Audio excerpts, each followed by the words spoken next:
যে নতুন তথ্যর কথা নীলাঞ্জনা, আমরা সকাল থেকেই বলছি লালকেল্লার কাছে বিস্ফোরণ স্থলে 3টি কার্তুজ 9 মিমি ক্যালিবারের 3টি কার্তুজ উদ্ধার হয়েছে। 9 মিমি ক্যালিবারের কার্তুজ সাধারণ মানুষের জন্য একেবারেই নিষিদ্ধ।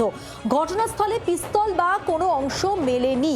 কার্তুজ মিললেও ছোড়ার মতো কোনো হাতিয়ার মেলেনি। তাহলে ঘটনাস্থলে এই কার্তুজ কিভাবে এলো সেটাই এবার খতিয়ে দেখছে।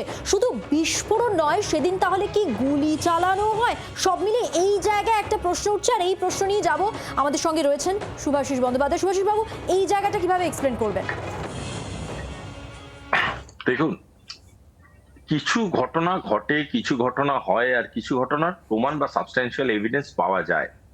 সাবস্ট্যান্সিয়াল এভিডেন্স গুলো যেগুলো পাওয়া গেছে সেইগুলো সার্কামস্ট্যান্সের সাথে যদি ম্যাপ করা হয় তাহলে এটা বোঝা যায় যে যতটা ন্যারেটিভ আমরা জানতে পারছি সেই ন্যারেটিভের ঊর্ধ্বে গিয়েও কিছু ঘটনা ঘটেছে, বা সেই ঘটনার প্রমাণ বা অ্যালাইনমেন্ট করার মতো কোনো রকম এভিডেন্স আমাদের হাতে না থাকলেও আমরা একটা ভাবনা চিন্তার মধ্যে বুঝতে পারি যে হ্যাঁ, এরকম একটা কিছু ঘটতে পারে।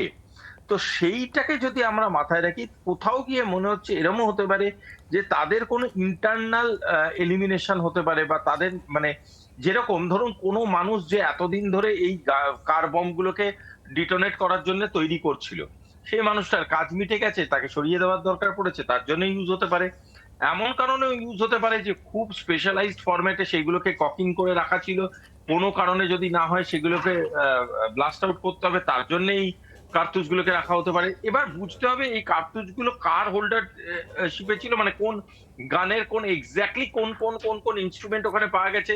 এইগুলোর সাথে ম্যাপিং না করালে ঠিক বলা যাবে না যেটা এক্স্যাক্টলি কাদের কার্তুজ, কারা সেই কার্তুজ গুলো ব্যবহার করেছিল, এবং কারা সেই কার্তুজ গুলো ব্যবহার করতে কাদের উপরে চেয়েছিল।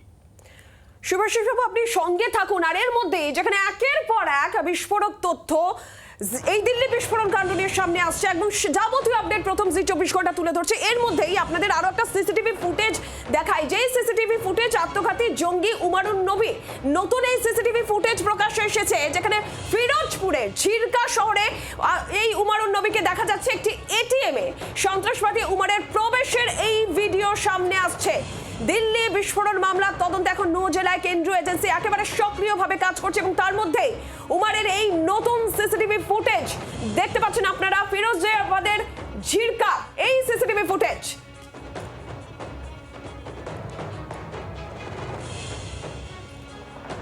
ফিরোজপুরের ঝিরকার এই সিসিটিভি ফুটেজ, আত্মঘাতী জঙ্গি উমারের আরো এক সিসিটিভি ফুটেজ। কোথায় কোথায় গতিবিধি ছিল উমারের, কোথায় কোথায় সে গেছিল, কি উদ্দেশ্যে গেছিল, সেই সমস্তটাই এই মুহূর্তে তদন্তকারীদের নজরে।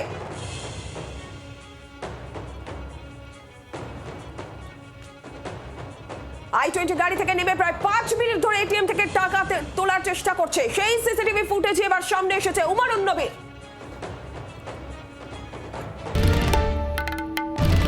বাংলার আওয়াজ, বাঙালির আবেগ, জি 24 ঘন্টা।